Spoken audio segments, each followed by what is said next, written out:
It's time for DodgerHeads.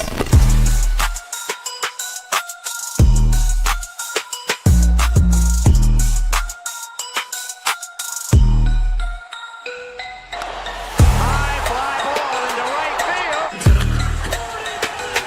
Hey, Dodgers have won it all in 2020. Shohei Ohtani, 50-50 club. Strikes him out. There's a drive. Shohei Ohtani. Freeman hits the ball. She is gone. Birthday party, Los Angeles. Your Dodgers have won the World Series. What's going on, everyone? Welcome into DodgerHeads Unplugged with Scotty G. I'm here with my good buddy Blake Williams, one of the best baseball minds I know in terms of breaking down roster stuff, really diving in between the weeds, looking above stats, looking but between the lines and all the narratives. Happy playoffs, everybody. This is officially tier one time. This is officially, you guys are welcomed into the inner circle. It's great to have you in. Blake, the playoff roster, we said we were going to wait to hold off on this show to go live until it was announced. Some pretty, big moves on the periphery, basically. It's not impactful stuff when it comes to rounding out the roster. The elephant in the room. Take us away, Blake. What are the most surprising things with what came out with the roster decisions? Yeah, I mean, I think the most surprising one to most fans is probably Michael Conforto being left off the team. He spent the entire year with the team. The majority of the time, he was the starting left fielder. Seems like they're going to go with either Kike in left or Miguel Rojas at second for the majority of the games now. So Conforto was kind of out of a role there. And then Anthony Banda being left off was a surprise to most people, I think. There's some outrage about it online, including from me. I think it's a terrible decision. We'll get into that a little bit later. But yeah, those were the two biggest things for me, I think. And I mean, Will Smith made it. That was kind of expected. We kind of saw that trending toward happening last night. And then this morning, I think Fabian Ardaya tweeted that he's going to be on the team. So some surprises, some intriguing decisions, some interesting ones they made. And then the last one, I guess, Justin Dean being on the team, probably a surprise to most people. Yeah, so we can break down, the complete roster here. Two-way player, Shohei Ohtani. The Dodgers are rostering 3 catchers, Ben Rortvedt, Dalton Rushing, Will Smith, 5 infielders, Mookie Betts, Freddie Freeman, Hesson Kim, Max Muncy, and Miguel Rojas. The 4 outfielders, Alex Call, Teoscar Hernandez, Andy Pages, and Justin Dean. Infielders, outfielders, so utility guys, Tommy Edman, Kike Hernandez, Blake Snell, and Yoshinobu Yamamoto starting pitchers. So keep Shohei Ohtani in that mix there, everybody. Relievers, Jack Dreyer, Tyler Glasnow made the roster, so you're going to see him out of the bullpen. Edgardo Enriquez, Roki Sasaki, Tanner Scott, Emmett Sheehan, Blake Trinan, Alex Vesia, Justin Robleski. So following in the line of what we've talked about on the morning show here for the last week, when I made my appearance in Dodgers territory yesterday, I was very adamant about how the starting pitching group is going to have to take on a bulk of the responsibility out of the bullpen. I believe that they're going to have a role in this. They're going to have, starting pitchers. They're going to be asked to go deep as they can into games. Dave Roberts trusts them to do so. Blake, any surprise? Emmett Sheehan's not a surprise. Any surprise or at all anything with Tyler Glasnow? It's just trying, aside from the Banda move with Tyler Glasnow there, the right-handers, they needed a little bit of boost. Tyler Glasnow inclusion there. Any thoughts on that? I think it was kind of trending toward that. Dave Roberts talked about it, and it's probably just going to be, if he makes an appearance, it'll be like a 1 inning replacing his normal bullpen session. It kind of gives them another option in the bullpen from the right-handed side, just in case you need it. I don't think they're going to rely on him for multiple innings at any point, or he probably won't even pitch 2 or 3 in 2 of the games. But if you need an inning here or there from a righty at a big spot, it makes sense to have him around. Yeah. Couple different notes here. Will Klein made a late push to be on the roster here. They optioned him down. He was not eligible to be on the roster there. When's the earliest he could kind of be active, for this team? He could come back for the NLCS if they make it there. His earliest day to be activated would be October 12th, and that is the day after a potential Game 5 of the NLDS. So he's out until the NLCS. Perfect. So I think I really want to just dive straight into, again, first, everybody, if you're tuning in for the first time, welcome in. Happy playoff time. Do us all a quick favor here. Dodger Blue, we're going to be live Monday through Friday, uh, doing stuff on the weekends as well. I would imagine we'll keep you posted on this playoff schedule for us going here. But every morning on Unplugged, 10 a.m., we'll be here Monday through Friday. Myself, I'm probably going to have a couple guests on, gentlemen from the staff here. We're going to get as many voices in, outside guests as possible. Make it great for you guys. Just do us a quick favor, hit that sub button, hit that like button, comment down below, however you want to do it. If you're listening after the fact or interrupting your workday for us, thank you so much. If you're listening on Spotify, Apple Music, all the things, just rate, subscribe, do everything there. But Blake, the one conversation that we kind of, fiddled around with was the possibility of the Dodgers carrying 3 catchers, which they end up doing. It was that, Will Smith with the hairline fracture in the hand. I was very adamant about, hairline fractures don't just go away. I know I heard Dave Roberts talking about pain tolerance thing, but over usage and things like that definitely can, impact that. And it becomes a little bit more than pain tolerance. With how Ben Rortvedt and Dalton Rushing have handled the catching duties recently, it seems like Will Smith, just like I hoped would be, only in a pinch hitting role.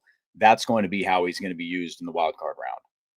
Yeah, that's what it seems like. I would be very shocked if he gets any appearance behind the plate at all.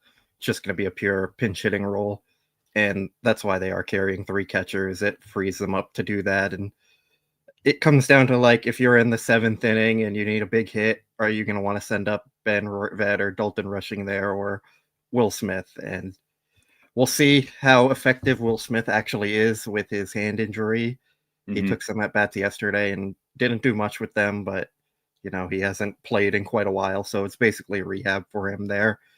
But yeah, I mean, it's not a bad thing to have Will Smith on the roster, but we'll see how his hand actually holds up and if he can contribute with that. Yeah, Matty Man asking if we've shown the roster. I read it off earlier in the show there. If you want to find it out, we've tweeted it out. We've got an article right up there. I'm going to ask Blake. You can directly link that in chat here. We've got that article up on DodgerBlue.com. You can find that on social medias there. Yeah, Blake will do that right away. He'll take care of that. I appreciate him doing that. And the one thing I kind of want to talk about, and I tweeted about it yesterday, day prior, about Dalton Rushing having a little bit of a run here in this past week, looking more comfortable at the plate. I know when I've been listening on, AM 570 there, I know David Vassay covered it a bit, talking about Dalton Rushing sitting down and watching Ben Rortvedt behind the plate. And when he would step up, in various roles, get some starts here, looks a little bit more comfortable at the dish, having a little bit more responsibility in that sense, and maybe getting some more meaningful at bats here. He's kind of come out of his shell a little bit. There's been some talk about he looks more comfortable up there, seeing the ball well.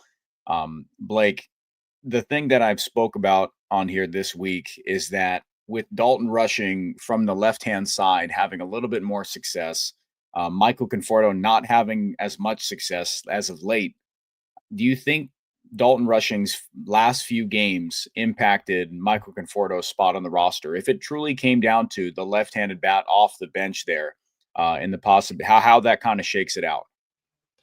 I don't think so. I think the decision to carry 3 catchers was solely based on having Will Smith on the roster and him not being able to catch. So you still need 2 catchers because we can't look at Will Smith as a catcher right now. We have to look at him purely as a pinch hitter / DH type thing. So he's just on the bench, and that's kind of what there is. So Rushing and Rortvedt are still your 2 catchers essentially, and you need the 2 catchers. Like, yes, Will Smith has the C next to his name on the roster, but he's just a pinch hitter right now. So you still needed the 2 catchers. Yeah, I was more speaking to that Dalton Rushing. If Rortvedt gets the start there, Dalton Rushing be on the bench and perhaps coming off the bench in some spot, maybe a pinch hit role, and then they do a little double switch there, however they want to do it. That's what I was speaking to, and it just maybe even bolsters the catching position, Blake. That Will Smith can be deployed in any spot, which is great for them. And I think that's kind of how they figured that thing. Will Smith, better than the options off the bench there. You don't have platoon splits with him there. Anything else around the roster, Blake, that's really sticking out to you? I know Justin Dean's inclusion here. That one kind of took some people by surprise, but I think you and I have been kind of on the sense that the Dodgers have been looking for someone with game-changing speed and base running, ability, and just that aggressiveness out there. Justin Dean fits that bill if the moment arises, but that's why he's here. Yeah, we kind of pointed this out a lot earlier in the show. Like, it's been the entire year they've been looking for someone just to be a pinch runner. They Mhm. tried it with Ruiz, they tried it with Dean. They kind of moved Kim into that role recently as well. So it's been something they want. I mentioned they're probably going to carry fewer pitchers just so they could bring on a pinch runner in the wild card and NLDS rosters earlier in the year when we were talking about that. And yeah, it's not surprising from that sense. And Dean is also maybe the best defensive outfielder they have in the organization. So to add that kind of player on the roster for when you're not going to be pinch hitting much and you don't really need the bench bats, like that makes sense to me. And I think that's just their logic there. Like, we can add a pure defensive guy, a great pinch runner, and that's going to be more valuable than a reliever we won't use, or a backup infielder we won't use, or a pinch hitter we won't use. So there's a laid out role for him, and that's why he's on the team. Yeah. So just to recap, everybody, again, to the 1,000 joining us in here, we're going to keep this going for us, as long as we can, leading into, whatever. Till Blake and I are done talking about it. We're going to stay on here with you guys. Shout out to the 1,000. Thank you, everybody. There is playoff baseball going on right now, Detroit Tigers and Cleveland Guardians. But the Dodgers announced their 26-man roster for the wild card round. I'm just going to gloss over it real quick, just to do a quick recap for everybody who's not there. Michael Conforto, Anthony Banda left off the roster there. Justin Dean in, and that's kind of the maneuvering and how things go. Will Smith as the third catcher. So there is going to be quite a bit of conversation there. But Blake, to the Michael Conforto stuff, it's just the Dodgers carried him majority of the year in a starting role against right-handed pitching, right? At a certain point, it felt that, he could have played himself off a roster, but financials, or they've had a flat out need with injuries. And I think it was more towards the latter. The injuries kept him around, and, the runway there and metrics on the underlying stuff, really, we know how that went. They liked him and they kept him for as long. Are you surprised that with how much run they gave him against right-handed pitching, you're going to see Hunter Green, you're going to see righties in the first round of this wild card round? Are you surprised he's not on this roster? A little surprised just because they've stuck with him all year, but I think their logic here is they gave him the entire year to try and figure things out, and it never really turned around for more than Yeah.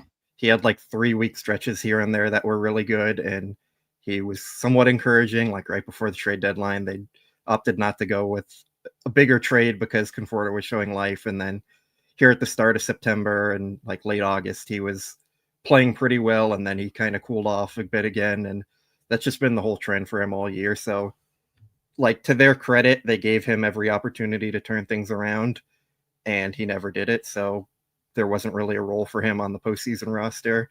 They're going to go with Kike and Rojas filling in that spot, however they want to do it. Whether Tommy Edmonds in center field or second base might end up determining who starts. But yeah, like, I get it. There's no role for him. You don't want him coming off the bench in a big situation. He's not going to start. He's not a defensive sub. He's not a pinch runner. So once they decided he's not going to be the starting left fielder for them against righties, it just made sense not to really put him on the roster. Yeah, and I looking at stuff here and Michael Conforto splits. Like, if he's purely a platoon guy against right-handed pitching, he definitely didn't take hold of that role at all. Like, Kike Hernandez has had a storied, career against high velocity there, big spots, right-handed pitching, however you want to believe in that stuff or not. But Michael Conforto this year, kind of, let's see, against righties this year, Michael Conforto is a below average player. 2025 versus right-handed pitching, he's got a 76 WRC plus. So definitely never grabbed a hold, and that's below his career norms. He's been at league average or well above league average against righties, and this year just flat out doesn't have it. And I'm very much on the train that you have to maximize every roster spot that's going to have an impactful role. And if you're going to keep Michael Conforto, you have to be confident that if he's in the role against right-handed pitching, he has to be someone who's a plus player. And he just flat out isn't a plus player in that platoon. And that's kind of been it the whole thing. If you're going to carry somebody in that spot, you better make sure that person can do their job. You can't sell me on a left-handed hitter who has reverse splits there. But we knew that was coming. We knew that was a thing. It's been, the elephant in the room for quite some time, and that's all right. And I'm glad they made the decision there. But when it comes to the bullpen side, there are some question marks. But sticking with Michael Conforto, there was a lot to be made about other players could have gotten that run there. Try to make some sense for everybody why at this time, this late in the year, if rosters get announced and the primary player against right-handed pitching in left field is now off the roster there. Do you think it was a miss for them to not give somebody some more run out in left field? I don't think so. I think the best version of this Dodger team includes Michael Conforto at his career norms. Mm-hmm. They gave him every opportunity to get back to that, and he didn't do it. So they decided, okay, we're going to end this and move on because now these games are really starting to matter and we need the best guys on the field. So yeah, they gave him the opportunity. He's been a great player throughout his entire career and just didn't work out with the Dodgers for whatever reason. So I get why they stuck with him throughout the entire year. And to be honest, he probably would have been gone sooner if it wasn't for all the injuries and other things they had going on. So they gave him his run. He got a little extra extended run because of everything that went on. And then now they just left him off because they don't see a role for him. So I get it. I don't think they're going to regret not giving some more run to or any run to Ryan Ward or anything like that. He's kind of a PCL merchant. So yeah, I mean, I think they just wanted to try and get Conforto on track, and unfortunately it just didn't work out. Understood. Yeah. So looking ahead toward tonight, no, the starting lineup is not out. In your mind here, now that role for Michael Conforto is not there. The starting left fielder for tonight is. I'm thinking Kike. I would personally probably go with Miguel Rojas because he's been really good all year. No, left fielder. Yeah. You would put Rojas at second, okay, Tommy there you Edman go. in center, and Andy Pajes in left field. But I'm looking at more as Conforto's position, in the lineup instead of what position he's actually playing on the field. And it's going to be between Kike or Rojas. So I would go with Rojas, put Edman in center, Pajes in left. I think they're going to end up going with Edman at second, Pajes in center, and Kike in left. Yeah, that's kind of how we've been talking about this off stream quite a bit about where they can deploy Kike Hernandez there.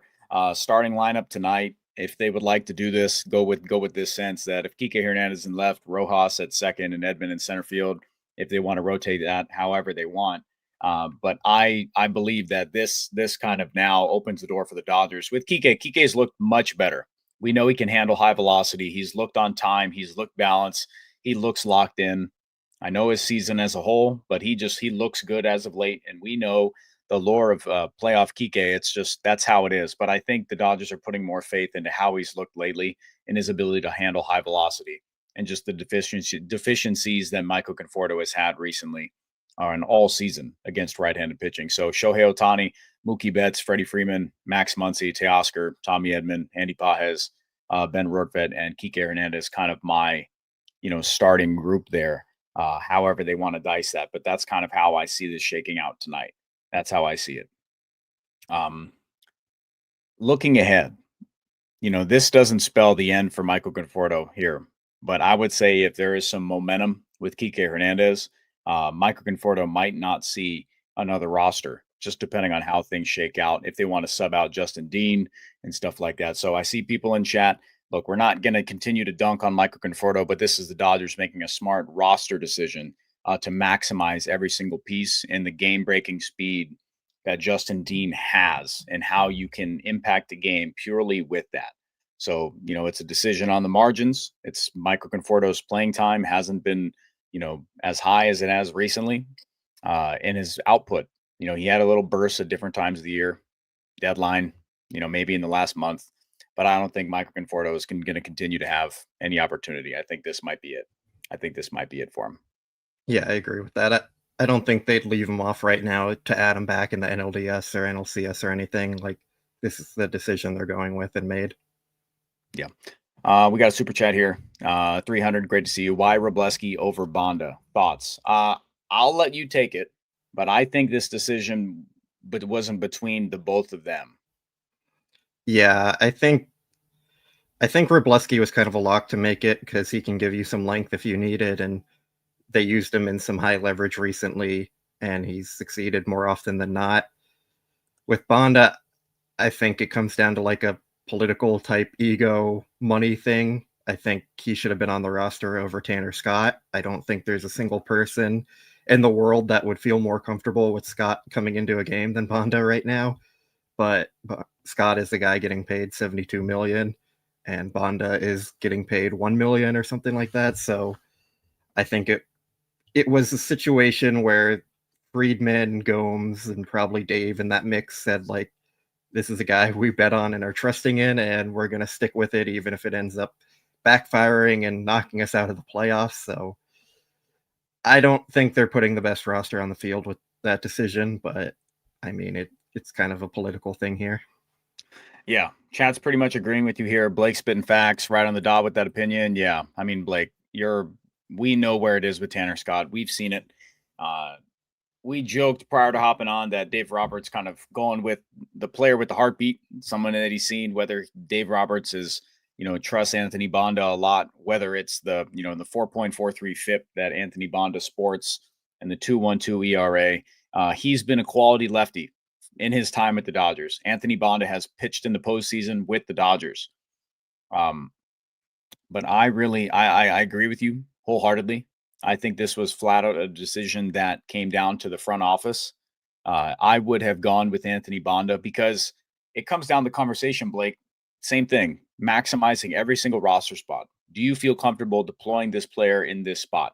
Do you feel good with it? And ultimately, I know it's Dave Roberts' decision, but there is no room to have just a filler player on the roster. Is Dave Roberts going to use Tanner Scott at the back end of a game, Blake? Just real quick. Is he going to use him in a high leverage spot with runners on base? I think he will. You think he will? So then that's Dave Roberts' prerogative to make that call. And if it's Dave Roberts and Andrew Friedman and whoever making the decision to keep him on the roster, that's what he's going with. But Anthony Banda has had just a very consistent track record. Whether the expected stuff shows it, it's the results have shown that. Walk issues as of late, but Anthony Banda has gotten the job done. Matty Man brings up the confidence thing. He says Banda still has his confidence. Tanner Scott does not. Can you kind of speak to that here? And, how would that have impacted your decision?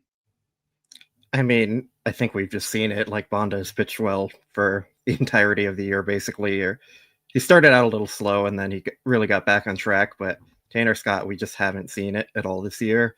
And I know there's the knock on like Banda can't get righties out effectively. He's essentially a lefty only guy. But if there's a lefty coming up or two lefties coming up in an inning and you need the out right there, like, are you trusting Banda or are you trusting Scott? I don't think I'm trusting Scott. I would go to Banda 99 times out of 100 there, probably. And the one time I wouldn't go to him is if he's pitched on back-to-back days already or something like that. So I just don't really understand it from an on-the-field perspective. And I think it's just fully based on, like, Tanner Scott was the guy they paid money to, and they're desperate to get some return on him, and they're hoping he turns it around. But until we see it, I just have, like, no faith it's actually going to happen. Man, and then I'm looking up the splits that you're talking about here and how they can deploy it. Tanner Scott this year against lefties, allowing almost a 260. I have almost no split advantage with Tanner Scott against left-handed hitters. And Anthony Banda is allowing just a 153 batting average, sub one whip. So he's getting it done there. I couldn't care less what the expected stuff are there with just like a lefty specialist. It's just a matter of getting the job done. Yeah, man. I think that this was a miss. I don't know where you deploy Tanner Scott. I know I was pretty high on the increased slider usage with Tanner Scott during that. I think it was four appearance stretch that he didn't allow a run. It was just a matter of seeing something different and not doing the same thing. Insanity was setting in, and I was like, for the love of God, with this guy, just please do something different. You can't keep going out there, and it's more about just do something different. Damn, like just please, like for the love of God, do something. And it's just Dave Roberts with the confidence building outings, and then it started to build on itself. And it was like, okay, we see something. We see a usage change. We see some whiffs, some, not a lot, just some. But from where he was at, as far as getting none, and then some stuff kind of regressed. He had that little blip on the radar where he looked shell shocked. I can't have a reliever coming in, and when the first sight of traffic on the bases, or the first sight he feels that he doesn't have it, he doesn't have the touch, that's when you see it on his face, Tanner Scott's face. That's when he's not in a good headspace. He's not in a closer mentality. He doesn't have that kind of FU attitude where you need him to go out there and get it done. And Anthony Banda, for all the things that he had, like I said, all the expected numbers that don't back up the ERA that he's putting out, he still carries a confidence, man. He's still been doing that. And we've seen it on his face. Just they haven't been using him as much. I haven't looked into it like lately, but his usage has been pulled back. We have a question here. Joe Burrow says, you think Banda could be dealing with an injury? Anything on that front, Blake? No, he's fine. He was out there playing catch yesterday. I talk to him all the time. He's fine. Yeah. A lot of people saying, yeah, Tanner Scott pitching defeated out there. Look, I know that Dave Roberts, like Tanner Scott's on the roster. I understand the frustration with it. I trust and I hope, let's say I hope, and I know hope is not a strategy. I'm trying to walk people off the ledge a little bit, and this is a move on the back end. I think and I believe that Dave Roberts in the front office, in the advanced, scouting guys, will put the names ahead of Dave Roberts of who to put in various spots. Now this is me being hopeful that they don't put Tanner Scott into a big spot where, say, Jack Dreyer or Justin Robleski, anyone else, Emmett Sheehan, anyone else can do the job. I hope that Dave Roberts has the understanding that it might not be the perfect time to deploy him anywhere but a low leverage spot, say in the 6th inning, when the Dodgers have, a 3-1 lead, whatever, 3-0 lead, something not astronomical, not where the game is riding on his hand. So I don't know about that yet, but that's where I'm hopeful they won't do that and leave fans sitting there hoping that won't be the case. Am I on an island with this, Blake? No, but I just don't think Dave's actually going to end up doing that. Like, I think if we look back through the regular season, like Dave never showed much trust or faith in Banda. Like he was pitching him in more blowout situations and never really high leverage spots for him. He kept going back to Tanner Scott, and I think that's part of the reason why the front office made the decision. Like, if you're not going to use Banda, then we're just going to give you Scott if that's who you want, kind of thing. Mm-hmm. So I just feel like Dave's going to keep going back to him. The front office, like, they seem to be wanting to prove that they were right with the signing and have him rebound and become a postseason hero type thing. But I don't know. Part of me deep down is like, they're just going to go back to him again, even though I don't think they should. And I would love to be proven wrong, but I just see Tanner Scott coming into the game in a big spot because he's their guy and he's the guy they paid and he's the guy they're trusting and want to get back on track. So we'll see. The first half to second half fall off of Tanner Scott, and I know it hasn't looked pretty all year, but in the first half, he had a 10.02 K per nine with a 1.64 walk 9. In the second half, 7.62 K per nine and a 6.92 walk 9. I don't think I've ever seen someone's K per nine and walk per nine almost identical. I don't think I've ever seen that out of a reliever making this much money, especially someone that's still getting put out there in those big spots. I mean, look, we might be making a bunch out of nothing and Dave Roberts doesn't use this, but I'm with you that if this is a move to say they prove themselves right and they're just going to deploy some different usage with him, then sure, we'll sit back and we'll see it. And they're gonna have to lay into bed. But this is Tanner Scott, a version of himself that is not usable. So we'll see if there's something different.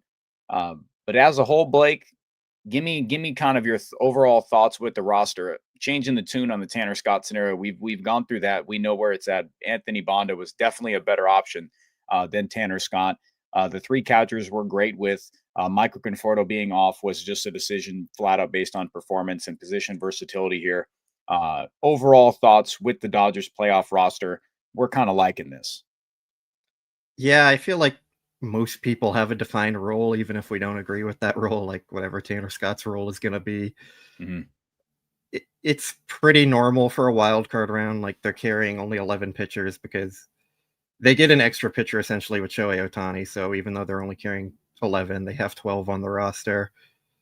They only need 2 or 3 starters for the series anyway, so you still have 9 guys in the bullpen.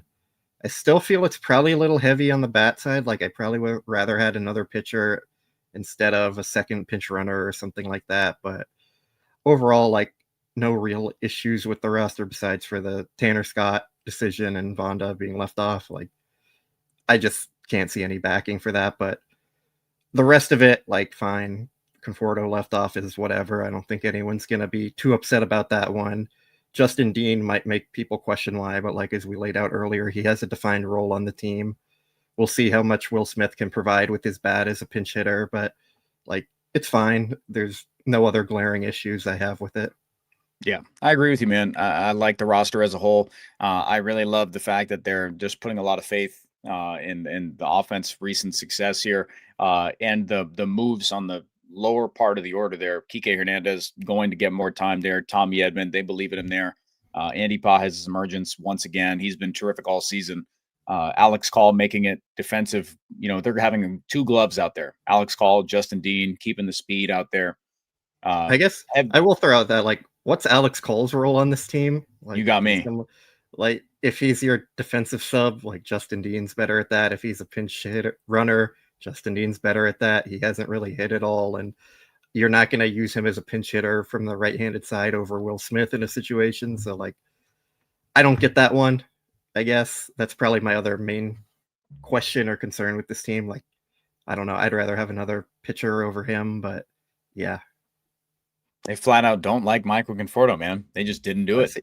I'm fine. Like Conforto not being on, Call over Conforto's whatever. I think Call probably provides more value to the roster right now, but that still makes me question what his actual role is going to be because you don't need 2 defensive subs anymore if you don't have Conforto out there. Like you only need a sub for Teoscar if you're going to make a change late in the game. So yeah. And like, break glass in case of emergency. The Kim's played center field. Like they have got some maneuverability here. They've definitely got some pieces that they could shuttle around, you know, so I agree with you there. Overall, I think they definitely kept like having Will Smith on the roster gives them a plus pinch hit bat. If that's the way they want to go, it gives you a very plus pinch hit bat if he's capable of doing the job. And I think he is. If that's pain tolerance, then sure. I don't see him seeing time behind the plate. I'd hope not. Then it would just kind of be a redundant position scenario. But I love what they did carrying Will Smith there. It gives them a plus bench bat, outfield options, infield options. Kike Hernandez looked good as of late. The starting pitching aspect we talked about. We believe Blake Snell was going to be the game 1 starter, Yamamoto game 2, Ohtani game 3 if necessary there. Any thoughts with Tyler Glasnow? A lot of people have asked me this question. And kind of his role here, you know, going pitching out of the bullpen as a starter, maybe take some buy-in. And there's been a lot of comparisons with, you know, the bulk that the Dodgers starting rotation is going to have. I know it's not as the differences aren't as similar as like Nationals 2019, but we've talked about that and kind of joked about it. What's kind of Tyler Glasnow's role? And do you think he's going to have some pretty hefty buy-in here? To pitch maybe some, you know, bulk innings out of the bullpen, maybe even 2 or 3, not bulk, but maybe 2 or 3 innings out of the bullpen. I don't think they'd use him like that. I think it's just going to be a 1-inning role. Like if it's game 2 and they're leading and they need to close it out and get it to the 9th inning or whatever, I think they'd go to Glasnow in the 8th inning or something like that just to give them one. It's probably a higher upside option than any other righties they have. So I get it. Like I'd rather have him on the roster than not have him on the roster, and 1 inning from him is better than no innings from him. I think he's probably already bought into it. He knows he's not starting this round and he's more focused on preparing for the NLDS probably, but yeah, I'd rather take 1 inning than 0 innings from him, and it'll just replace his bullpen day essentially. Yeah, and when he's been good this year, he's been exceptional. Like he's been a terrific starter for the Dodgers. 3.19 ERA, 3.25 expected ERA. Like he's been very good. The only thing that can kind of plague him sometimes is the walk issues. It's been above career norms this year, his highest rate since 2017. But overall, when he's been good and goes on a run, he's been terrific. So I'm very happy that Tyler Glasnow is in the bullpen there. It provides an upside arm. I know you were at the stadium yesterday, Blake, doing some terrific reporting for us, being long day with those interviews there. With the guys from like relievers, right-handed guys that were at the stadium there. Who were they? I know you tweeted about that, players seemingly on the taxi squad. Who were the ones that are, at the stadium? On the taxi squad, it was Ben Kasparius, Kyle Hurt, and Bobby Miller that they brought up. And Kyle Hurt and Bobby Miller both pitched to Will Smith, Tommy Edman, Alex Call, and I think someone else was there. Can't remember off the top of my head now, but yeah, so those are the guys they brought around just to keep in case of emergency type thing, and probably the stay ready camp, help guys get some live at bats if they need them. So yeah, and then the other right-handed guys are like Trinan that we know, and everyone else on the roster. Yeah, TQT says this year real fast. Just draw back to this conversation. Edman is kind of hurt. That's why they have Dean. Yeah, we've made a lot of conversation out of Tommy Edman's ankle. When he's roaming around center field, it doesn't look the prettiest, but some advanced stuff have him still graded out in a plus scenario here. Kind of speak to this, Blake. Yeah, but I still think he's going to be playing second base. So like you're going to have Kike in left, Pajas in center, and Teo in right. If they decide to go with Edman, I think in center, then I think you still have other options. I think Dean is mainly just here as a pinch runner, and maybe he'll replace Teoscar late in games if they don't use him as a pinch runner. But I kind of see Edman as the starting second baseman right now for this team. Yeah, I agree with you. That's kind of where I had him at.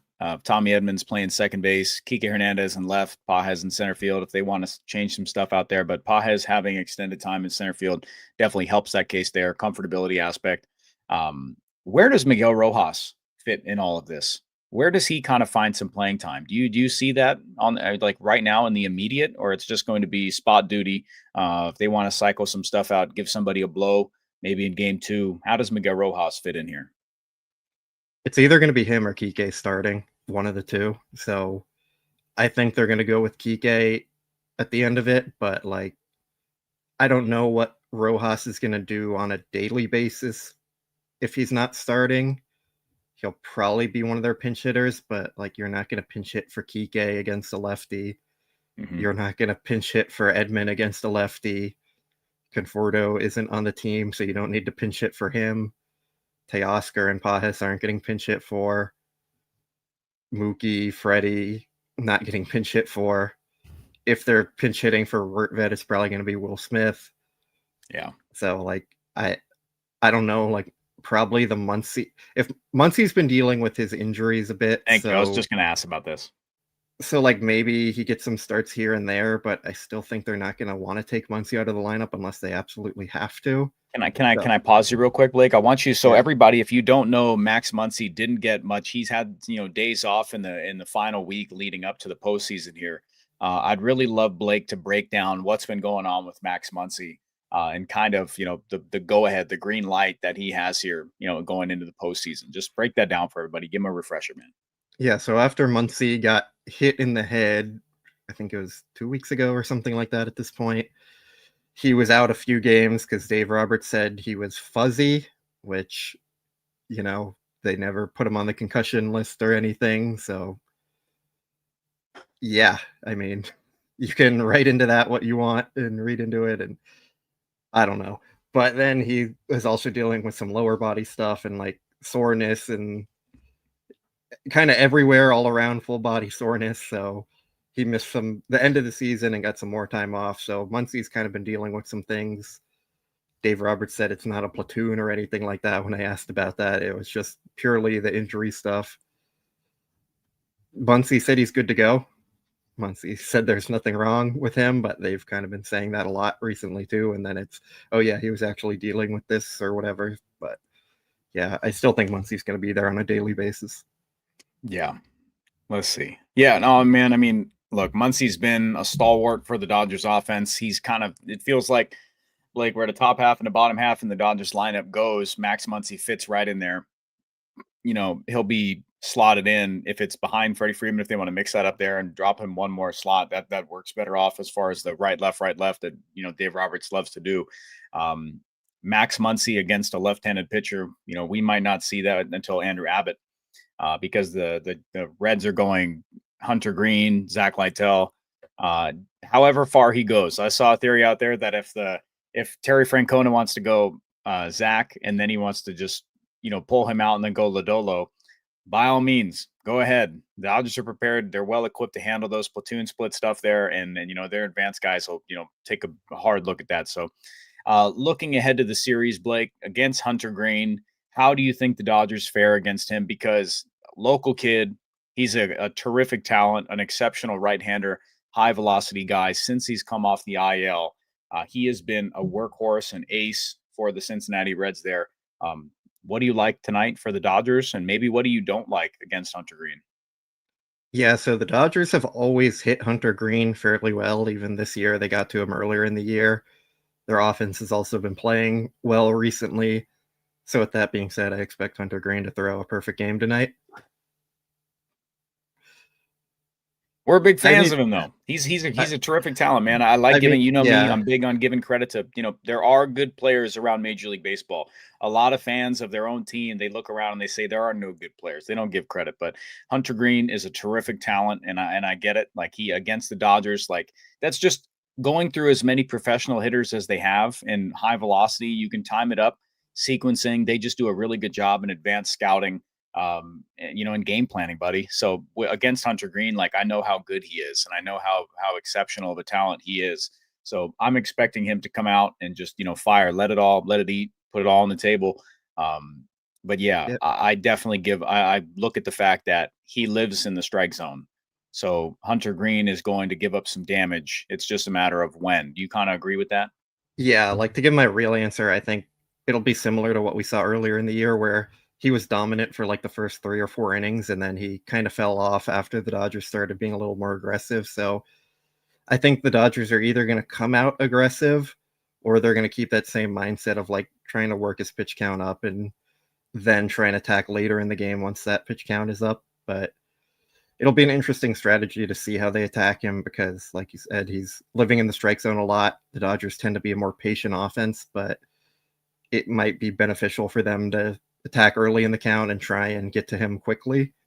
But that's not the strategy they went with earlier in the year. They were more patient and tried working counts and getting things up, and did backfire a bit until that 4th inning, but they still ended up getting to him. And I think in his career, he's had some struggles against the Dodgers. So hopefully that continues for them.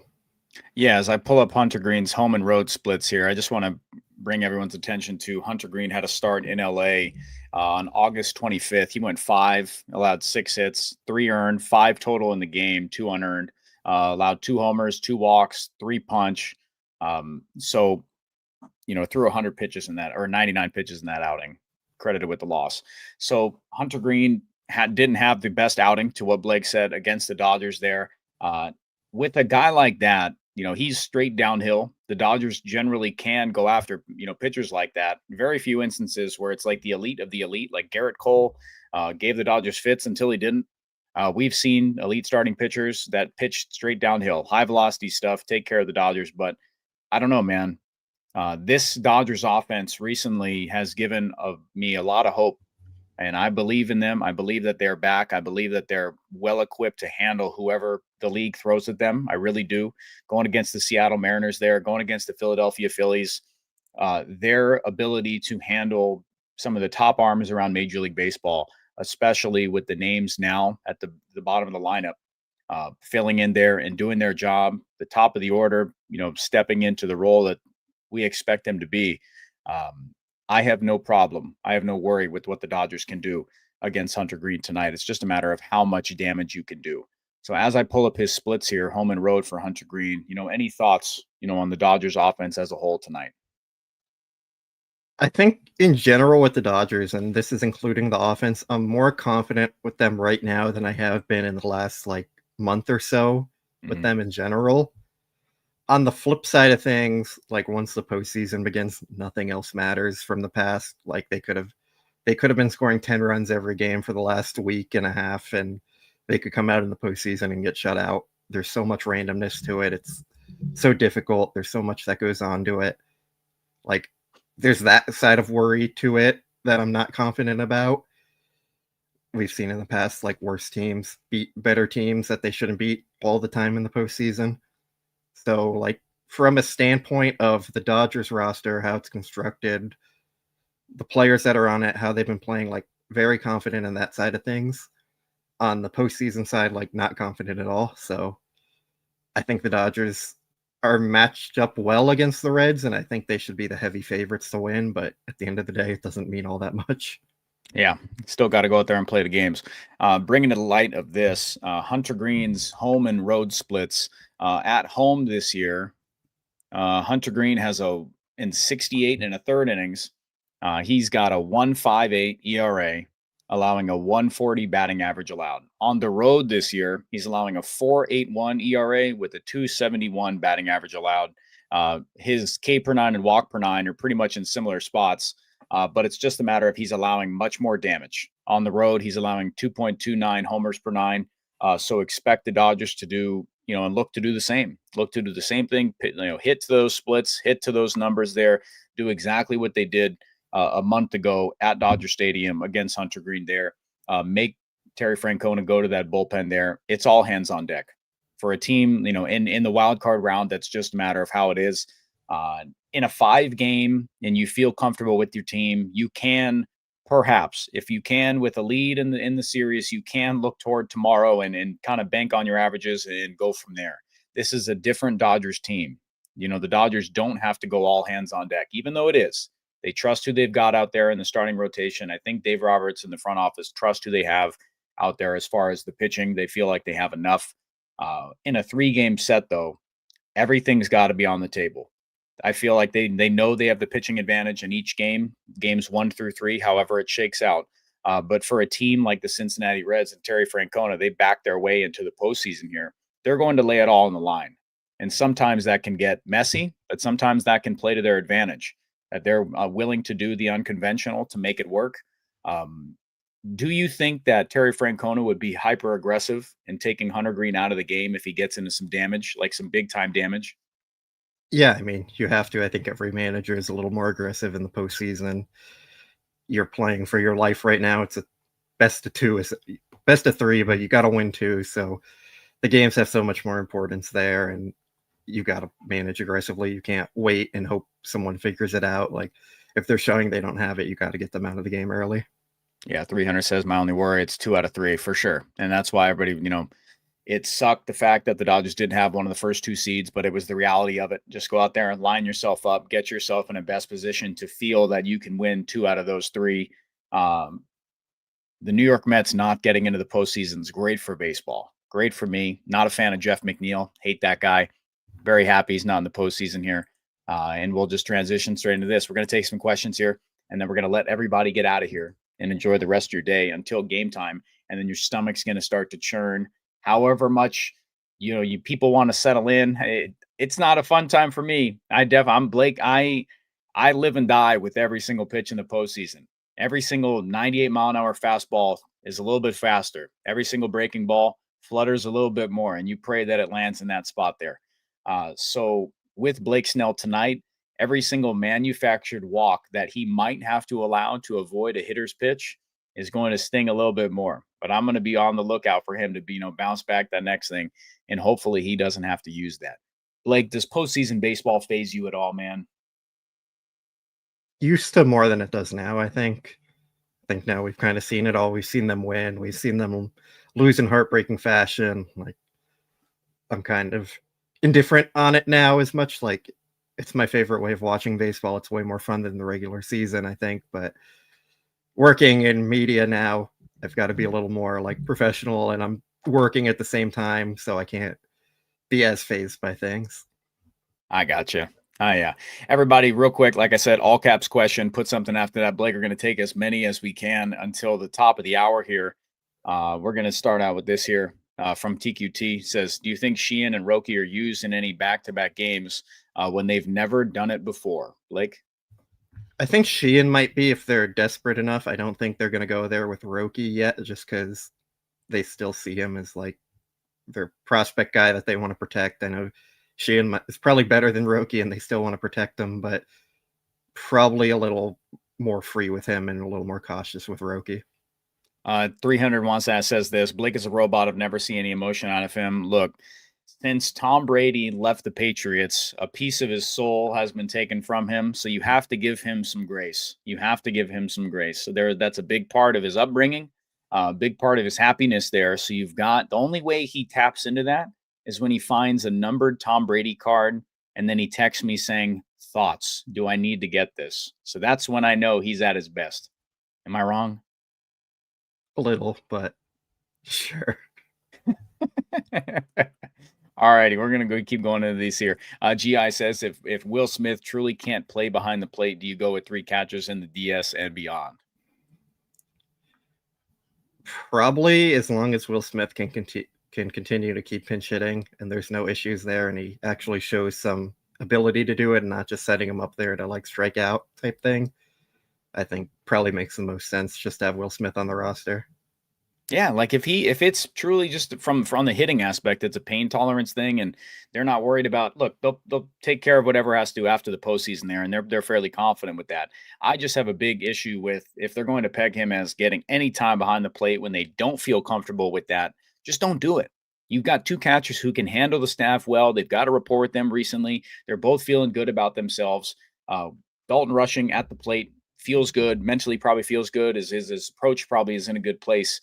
And Ben Rortvedt, we've heard ad nauseum what the starting staff, the coaching staff, they have all credited him with just a great ability to game plan, to have open conversations with them, and his defensive work and game calling behind the plate, and how he's receiving, pitchers possibly calling their own stuff, and just that rapport has been exceptional. So I'm very happy with the duo that they have. If Will Smith is just in those pinch hit spots, so if that's what they get out of Will Smith, it's as good of a pinch hitter you're going to find around Major League Baseball. Will Smith off the bench in the postseason. Even last year, he didn't have a great second half. Going into the postseason, found a way to have big swings. So I'm GI. I'm with this. I think that they'll carry 3 catchers if that's what is the best roster, and that it really is. You look at it, it really is. Norm says, besides Ohtani, which one player absolutely has to show up at the plate this series? I think I'm going Teoscar.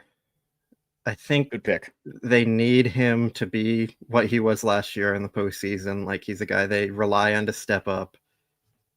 I mean, I think Freddie and Mookie are obvious answers too. Like, you need your superstars to be your superstars, but I'm not going to go with the stars. I'm going to take Teoscar because I think they need someone else to kind of back up that big 3 there. It's a good pick. I'm going to say Max Muncy, though. I really am. I'm going to say, again, it makes me think of, Max Muncy's postseason success, storied with the Dodgers. Multiple big swings. And last year against the New York Mets, he wasn't hitting the ball, but he was getting on base. He was having at-bat quality there. And wasn't his on-base percentage something like 500, something ridiculous, some absolute crazy number of walks? He was going up there giving fits and passing the baton. And that was a huge thing. If Tommy Edman doesn't have that, NLCS MVP run, Max Muncy very well could have gotten the MVP in that series just from the impact he had and the success there. So I'm going to say Max Muncy just because we've talked about that, being that spot in the lineup where it hands it over to the second part. And with these, role players at the bottom having a solid run, I think Max Muncy is someone who definitely has to show up. The other one would have been Mookie Betts. We got to prove that, opposing managers pitching around Shohei Ohtani has to be worth something. Super chat here from Laura says, really mad about Banda. Better be in the NLDS roster if we move on. Anything, Blake? I'm not even sure he'll be on the NLDS roster because they already have to add Kershaw. Yeah. They might add Ben Kasparius to get another righty because that's something they've talked about. Like, he should be. And they probably will just because they're going to want the extra pitchers for the longer series. But I don't know. I don't think it's a lock. Yeah, definitely. It's perplexing move, but not at the same time. Just flat out based on money, based on, what we've seen recently, usage with Anthony Banda there. Yeah. Blake, are you going to be at the game tonight, or is Matt going? No, Matt's out there. Yeah. So Blake will be there. I don't believe Blake will be on this train of vodka with the Tums chaser. He won't be there. Drink of choice tonight, Blake? You're not a drinker, but what drink of choice there? Vanilla Coke sounds good. Yeah, big peach. I'm a big peach Diet Coke guy. That sounds good. Don't ask me how I make it. It's a secret deal. Not that secret, but that's my deal there. He puts in the Let's. peach rings to his Diet Coke. That's crazy though. I'm not that nuts. Yeah, I'm all about the artificial sweetener, aspartame. I'm gonna die. Let's see. Jedi says, which of the special stadium food items are you going for? I didn't even read this beforehand. Why did I do this? Which of the special stadium food items are you going for this series? The burger and the funnel cake look tasty as all get out. Neither. So, None. I'm throwing up the article for anyone who hasn't seen it yet and wants to go read it. The Dodgers have a bunch of new food items. I'll give off a quick rundown here. They have a pistachio cream funnel cake, big crunch tacos, a mega barbecue platter, a chicky churi sandwich, and a barbecue beef sandwich, and then a beer bucket with chips and salsa, I think. So for me, the giant taco, like, it's huge. There's a picture of it. I would be all aboard that. I love Mexican food. Tacos are elite. So yeah, give me that. You can't convince me that their stadium food is good at Dodger Stadium. Oh no, Nobody can. no. But if Yeah. I'm picking one, like I'm going with the taco. But Dodger Stadium has probably the worst food next to Anaheim. So Yeah, yeah, there's no we- shot. I'll eat beforehand, bring food in. There's no way. I'm not giving Guggenheim my money. No chance. Rail wants me to apologize for my Mets comment. Absolutely not. that's my dad. Oh, okay. No. No. Oh, he's a Mets fan? Yeah. All right. Now I can say I've only met 2 good Mets fans in my entire life. Blake's dad, you're the man. Appreciate you, buddy. Thanks for tuning in as always, but only met 2 good Mets fans. You're one of them. Let's see.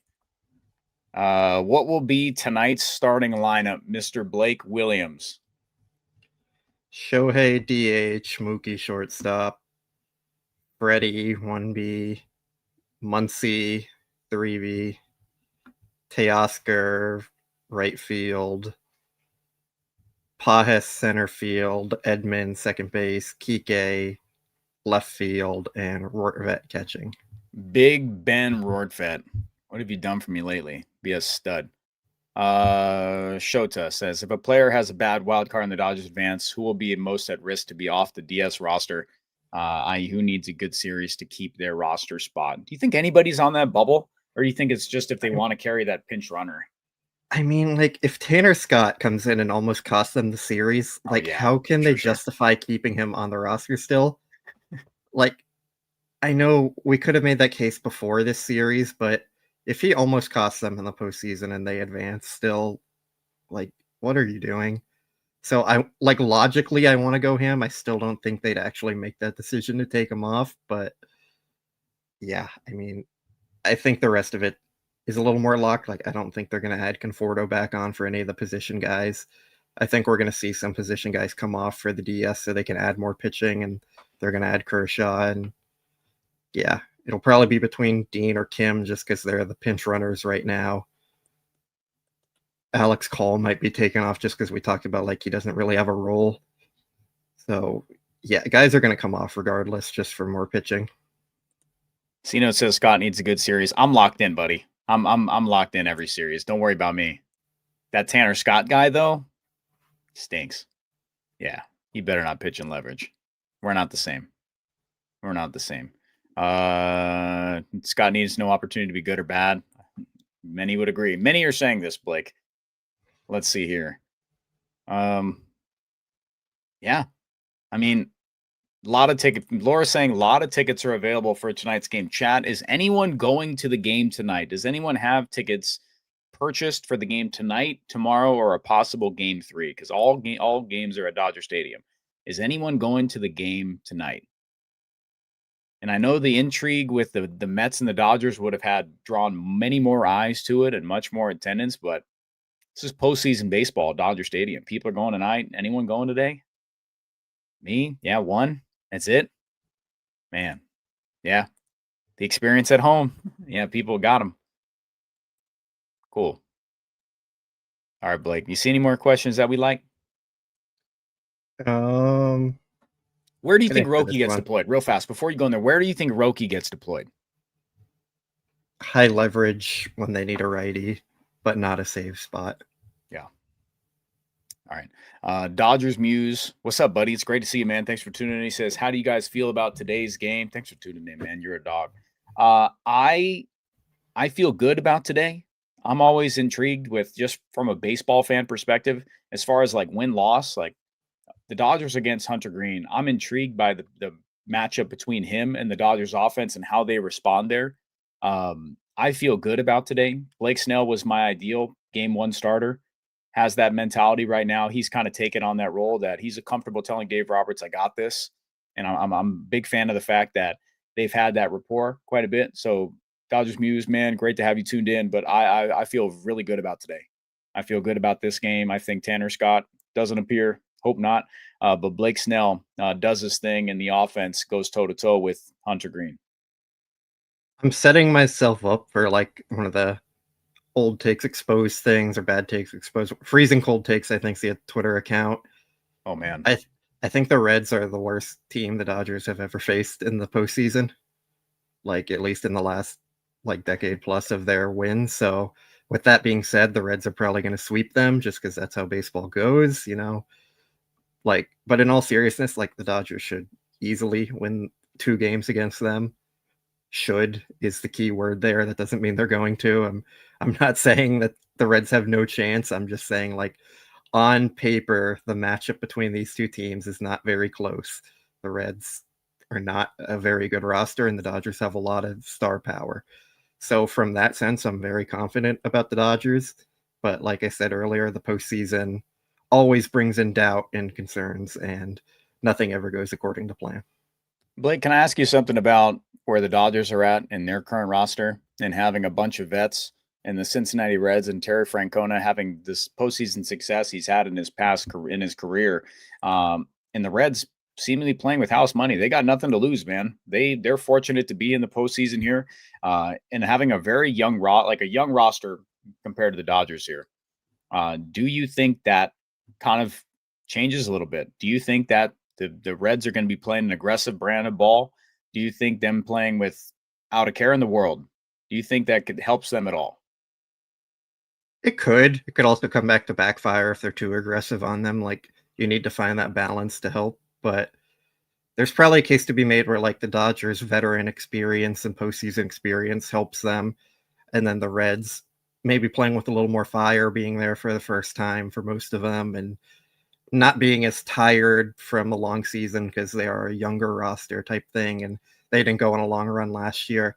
That probably is beneficial to them too. So kind of depends. Like I could see either of those things being a benefit. It just depends on what you prefer. Yeah, gotcha. Perfect. All right, we're gonna clear these out here.